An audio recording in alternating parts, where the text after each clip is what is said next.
സംസ്ഥാനത്ത് സ്വർണവിലയിൽ രണ്ടാം ദിവസവും ഇടിവ്. ഇന്ന് പവന് 120 രൂപയാണ് കുറഞ്ഞത്. 95,840 രൂപയാണ് ഒരു പവൻ സ്വർണത്തിന്റെ ഇന്നത്തെ വില. ഗ്രാമിന് 15 രൂപയാണ് ഇന്ന് കുറഞ്ഞത്.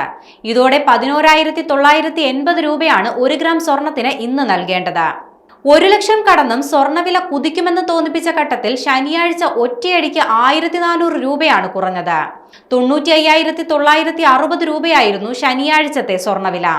2 ദിവസത്തിനിടെ 1,520 രൂപയാണ് കുറഞ്ഞത്. സ്വർണവില ഒട്ടും വൈകാതെ തന്നെ 1 ലക്ഷം കടക്കുമെന്ന സൂചനകളായിരുന്നു ഈ ആഴ്ചയുടെ തുടക്കത്തിൽ വന്നിരുന്നത്.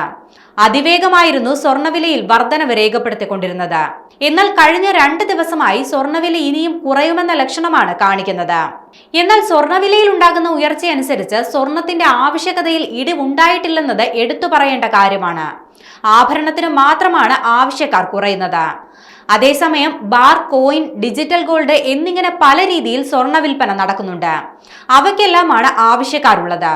നിക്ഷേപകരും ഉപഭോക്താക്കളും സ്വർണ്ണവിലയിൽ തുടരുന്ന ഈ സ്ഥിരതയെ ഇരു കൈയും നീട്ടി സ്വീകരിക്കുക തന്നെയാണ്.